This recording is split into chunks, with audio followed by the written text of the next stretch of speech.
Манакей муундар аралык турнирибиздин эң жаш мууну 2004-жылы төрөлгөн эр азаматтарыбыз алдыңыздарда.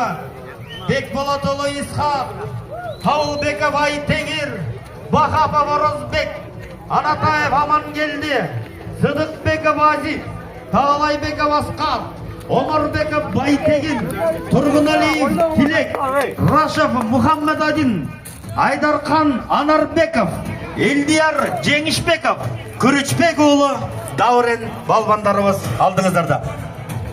Бир кол чаап бериңиздер.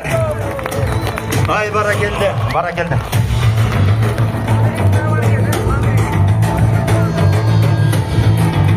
Кол чаап коштоп туралы. Алдыңыздарда мынакей жалпы көрөрмандардын бүгүнкү оюнда сонун бир деңгээлдеги оюндарын тартуулап, жалпыңыздар үчүн келип отурган Көкбөрү курама